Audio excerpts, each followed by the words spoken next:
আসসালামু আলাইকুম everyone, welcome back to my another blog. এখন বাজে বেলা 3:30 আর আম্মু আজকে অলরেডি ইফতার বানানো স্টার্ট করে দিয়েছে। আজকে সব কিছুই নতুন করে আইটেমগুলো রেডি করতে হবে, তার জন্য আম্মু আজকে আগে থেকেই স্টার্ট করে দিয়েছে। প্রথমেই আজকে আলু চপগুলো রেডি করছে। যত আম্মু বানাচ্ছে তো আম্মু ডোগুলো একটু বড় বড় করেই বানাবে, স্বাভাবিক। আর আমি এদিক দিয়ে কাঁচামরিচ কাটিং করছিলাম। আর আজকে আম্মু একটা নিউ আইটেম করবে, সেটা হচ্ছে বাঁধাকপির পাকোড়া। তো আম্মু আমাকে বলছে একটু হেল্প করার জন্য এই বক্সটা খুলে দিতে। আম্মু এখান থেকে বেসন নিয়ে নিচ্ছে আম্মুর পরিমাণ মতো। এরপর আম্মু 2টা ডিম অ্যাড করেছে। তারপর এখন 1 থেকে 2 চামচ লবণ দিল। তারপরে জিরা ফাঁকি দিয়েছে। এক এক করে লাল মরিচ, ধনিয়া গুঁড়া, একটু হলুদ, কাঁচামরিচ, ধনিয়া পাতা আর আদা বাটা, রসুন বাটা দিয়ে এখন একসাথে সব কিছু ভালো করে মিক্স করছে। আম্মু এখন ডালের বড়া বানাবে। আজকে সব কিছু একটু আগে করে রাখছি। আগে করে ম্যারিনেটের জন্য রেখে দিব আমরা কিছুক্ষণের জন্য। আর আম্মু এই ডালের বড়ার সাথে লবণ, লাল মরিচ, ধনিয়া গুঁড়া, একটু হলুদ, এরপর কাঁচামরিচ, ধনিয়া পাতা, পেঁয়াজ, এগুলো দিয়ে এখন একসাথে ভালো মতো মিক্সড করবে। তো আম্মুর আবার মিক্স করার মাঝে মনে হলো যে আম্মু জিরা গুঁড়া দিতে ভুলে গিয়েছে ফ্লেভারের জন্য।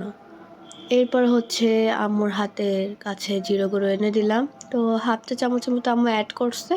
এরপর আম্মু বলতেছিল এখন দেখছে স্মেলটা কত ভালো লাগতেছে। আর আমি এই ফাঁকে শশাগুলো কেটে দিচ্ছিলাম। আর এই যে শশাগুলো কাটা হয়ে গেল।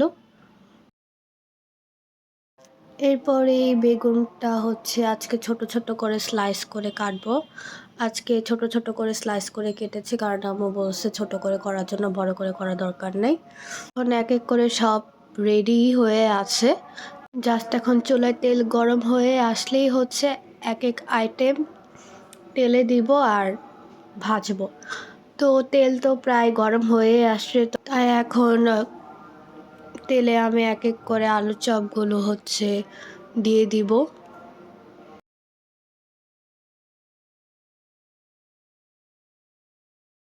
এই তো এক এক করে দিয়ে দিচ্ছি। আর সাথে সাথে হয়েও যাচ্ছে, কারণ আমি আজকে চুলাটা একদম হাই হিটে রাখছিলাম, তার জন্য তাড়াতাড়ি হয়ে গেছে। এরপর বেগুনি বানাবো। এই যে একদম আজকে মাঝারি থেকে একটু ছোট স্লাইস করে কেটেছি। তো এখন বেগুনিগুলো হয়েও গেল। যত এগুলো হয়ে গিয়েছে আমি এখন এগুলো প্লেটে নামিয়ে ফেলবো। আর এখন আমার সাইড থেকে লাস্ট আইটেম মেক করা। এটা আমি এখন গরম তেলে ছেড়ে দিব ডালের বড়াগুলো এক এক করে। এক এক করে সবগুলো দিয়ে দিয়েছি। এখন এপিট ওপিট করে চেঞ্জ করে দিব। এরপরে আমার আম্মুকে বলে দিয়েছে যে আম্মু আমি গেলাম, লাস্ট আইটেম বাঁধাকপি পাকোড়া। তো সেটা আমার আম্মু মেক করবে। আনফর্চুনেটলি আমি কোনো কাজে ব্যস্ত হয়ে গিয়েছিলাম, যার জন্য আমার সেটা রেকর্ড করা হয় নাই। এটা কোনো ব্যাপার না, নো প্রবলেম, বাট সেটা আমি দেখিয়ে দিব। এরপর সময় প্রায় শেষ হয়ে আসছিল, তাই টেবিলে আমি সব আইটেমগুলো এক এক করে সাজিয়ে রেখে দিয়েছি। আর এই আইটেমটা আমাদের পাশের বাসার আন্টি আজকে ইফতার দিয়ে গিয়েছে। তো আজান দিয়ে দিয়েছে, আমি ইফতার করতে বসেও গিয়েছি। আমাদের ইফতার খাওয়া শেষ হওয়ার পর আমি ভাবলাম যে পাশের বাসার আন্টি যে কষ্ট করে রান্না করে আজকে আমাদের ইফতার দিয়েছে, সেই পাস্তাটা আমি একটু ট্রাই করি। মোটামুটি ভালো ছিল। সব খাওয়া শেষে আমি আনারসটা ট্রাই করতেছিলাম। তো আজ এই ছিল আমার ব্লগ। আপনারা সবাই ভালো থাকবেন, সুস্থ থাকবেন।